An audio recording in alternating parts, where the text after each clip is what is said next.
अस्सलाम वालेकुम। इस वीडियो के अंदर हम ये देखेंगे कि अगर आपके पास कोई इमूवेबल प्रॉपर्टी है और आप उसको रिकवर करवाना चाहते हैं तो उसका क्या तरीक़ेकार है और ये कहाँ पे आपको मिलेगा। ये आपको सिर्फ स्पेसिफिक रिलीफ एक्ट के अंदर दिया गया है।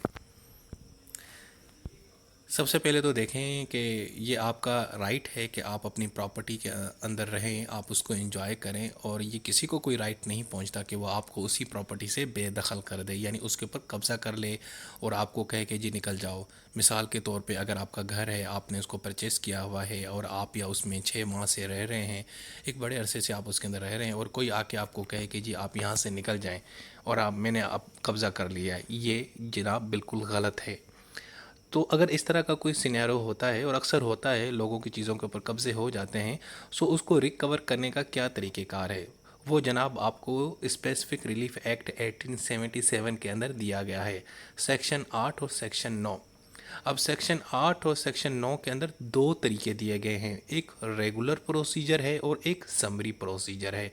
हम इस वीडियो में देखेंगे कि ये दोनों जो प्रोसीजर हैं जिसके ज़रिए हम अपनी प्रॉपर्टी को रिकवर करवा सकते हैं, वो प्रॉपर्टी जो इमूवेबल है वो हम देखेंगे ये किस तरह होता है इसके अंदर। सबसे पहले तो हम बात करेंगे रेगुलर प्रोसीजर की। जनाब रेगुलर प्रोसीजर यानी कि ऐसा है कि इसके अंदर आप अदालत जा सकते हैं और अदालत को कह सकते हैं कि जी जनाब मेरी जो प्रॉपर्टी है ना वो उसके ऊपर एक बंदे ने कब्ज़ा कर लिया है, तो अब आप मुझे ये प्रॉपर्टी वापस दिलवा दें। अब इसका जो एक्चुअली प्रोसीजर है वो सेक्शन 8 के अंदर दिया गया है। 8 में ये बताया गया है कि इसका जो प्रोसीजर है वो एक्चुअली आपको आपका जो कोड ऑफ सिविल प्रोसीजर होता है जिसको हम सीपीसी बोलते हैं उसके अंदर दर्ज है, आपने उसको फॉलो करना है। ठीक है जी।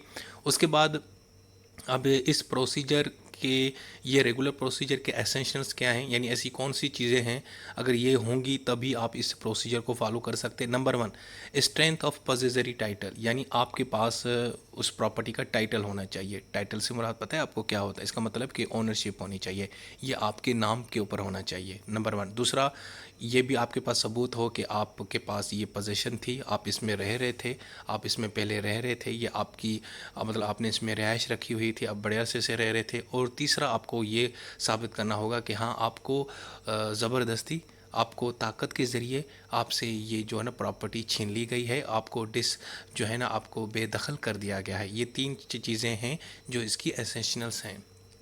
इसको मज़ीद अगर हम आसान करें तो सेक्शन 8 में एक्चुअली नंबर 1, पहले तो अगर आप अदालत जाते हो और अदालत को ये कहते हो कि यार ये जो इमूवेबल प्रॉपर्टी है ये मुझसे फलां बंदे ने छीन ली है, ये पुलिस मुझे वापस दिलवा दे, तो उसके लिए सबसे पहले आपको ये होना कि आप उस प्रॉपर्टी के रियल ओनर होने चाहिए। ये ना हो कि मिल्कियत किसी और की हो और आप जाके ना में नखरे दिखा रहे हो अदालत में, ये नहीं होगा। दूसरा ये कि ये जो सूट है वो आप 12 साल के अंदर अंदर फ़ाइल कर सकते हैं। अगर 12 साल के बाद अगर आप अदालत के पास जाते हो ना तो भाई साहब बड़ा नुकसान हो जाएगा, वो प्रॉपर्टी फिर आपको नहीं मिलेगी। एक ये चीज़। दूसरा ये आपको साबित करना पड़ेगा कि आपके पास ही ओनरशिप है, आपकी इसके मालिक हो, आप ही इसी के खालिक हो।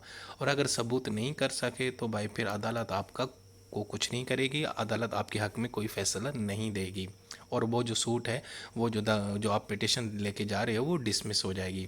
दूसरा ये है कि ये आप सूट गवर्नमेंट के ख़िलाफ़ भी फ़ाइल कर सकते हो। हाँ जी, अगर हुकूमत भी आपके प्रॉपर्टी पे कब्ज़ा करती है जिसके आप खुद ओनर हो, प्रॉपर्टी हो, मालिक हो, ओनरशिप हो, तो आप उसके ख़िलाफ़ भी ये सूट फ़ाइल कर सकते हैं। कौन सा? Regular suit. और दूसरा ये है कि इसमें अपील और रिव्यू का भी आपको हक़ दिया जाएगा। तो ये है सेक्शन 8 यानी रेगुलर प्रोसीजर, वो प्रोसीजर जिसके ज़रिए आप अपनी प्रॉपर्टी यानी इमूवेबल प्रॉपर्टी को रिकवर कर सकते हो। सो ये तो हो गया सेक्शन 8। अब हम देखेंगे सेक्शन 9 यानी समरी प्रोसीजर। अब इसमें क्या है भाई, इसका ये है कि ऐसी प्रॉपर्टी जिसमें आप कुछ रह रहे हों और आपकी इजाज़त के बगैर आपको वहाँ से निकाल दिया जाता है, तो कानून के ज़रिए आप उसको हासिल कर सकते हो। अब इसके एसेंशियल्स क्या हैं? सबसे पहले आपको ये यानी कि होनी चाहिए कि आप के पास उसकी पोजीशन होनी चाहिए।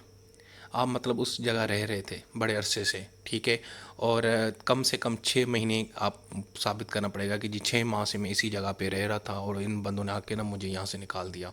एक ये चीज़।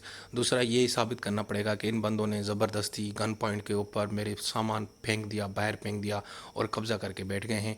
तीसरा ये है कि वो जो उन्होंने कब्ज़ा किया था वो आपकी इजाज़त के बगैर था, आपकी कंसेंट नहीं था, ये भी आपको साबित करना पड़ेगा। तो ये 4 चीज़ें इसकी एसेंशियल्स हैं। अब इसको मज़ीद आसान करते हैं। सेक्शन 9 के अंदर क्या होता है कि प्लेंटिफ बस उसका ये है कि वो पजेसर होना चाहिए प्रॉपर्टी का, यानी वो प्रॉपर्टी उसके पोजीशन में थी। ओनरशिप का कोई सीन नहीं है दोस्त। ओके, वो ओनरशिप का सीन जो था वो किस में था, सेक्शन 8 में था। वहाँ पे साबित करना था कि आप इसके मालिक हो। यहाँ पे ये साबित नहीं करना है, यहाँ पे सिर्फ इतना आपको साबित करना है कि हाँ जी मैं इसका पजेसर था, यानी मैं इसके ऊपर मैं इस जगह रह रहा था, जिससे मैं आजकल रेंट पे रहता हूँ एक जगह के ऊपर, तो मेरे पास उसकी पोजीशन है लेकिन ओनरशिप नहीं है। इसके अलावा ये सूट आपने 6 माह के अंदर फाइल करना है। हाँ जी ठीक है। और वो कौन सा था रेगुलर, वो 12 साल तक, क्योंकि वो आपकी अपनी प्रॉपर्टी थी, मालिक थे ना भाई, ओनरशिप थी। ये तो ओनरशिप नहीं है, ये तो सिर्फ पोजीशन थी आपके पास। दूसरा ये कि आपको ओनरशिप साबित करने की कोई ज़रूरत नहीं है, आप हुकूमत के ख़िलाफ़ भी फाइल नहीं कर सकोगे। तो ज़ाहिर बात है, किराए के ऊपर रहने वाले हो, मालिक हो नहीं, ओनरशिप है नहीं, सिर्फ पोजीशन है, तो भाई आपको इतनी अहमियत क्यों देंगे ये लोग कानून वाले।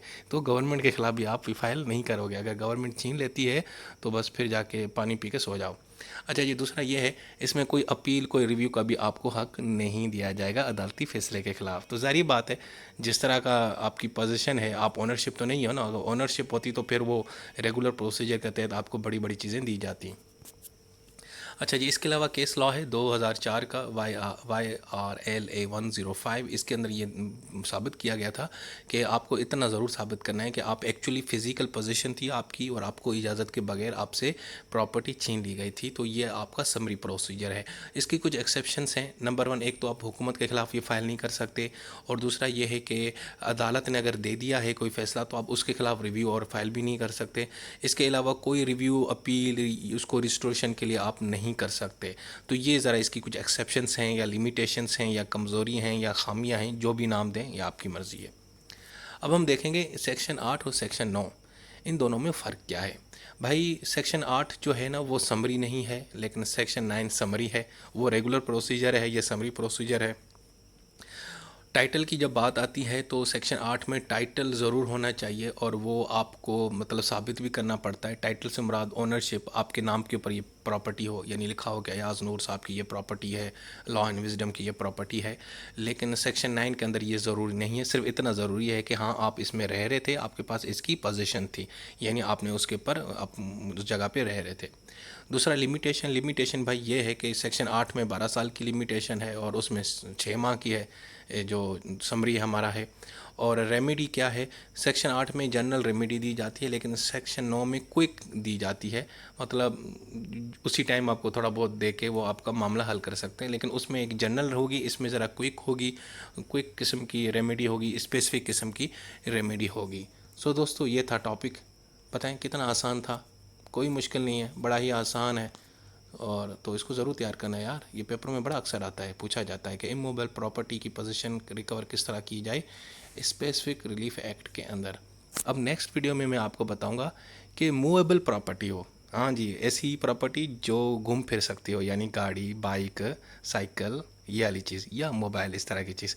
तो उसका क्या प्रोसीजर है रिकवर करने का, वो आपको मैं फिर अपनी नेक्स्ट वीडियो में बताऊँगा। ख्याल रखें अपना। अल्लाह हाफ़िज़।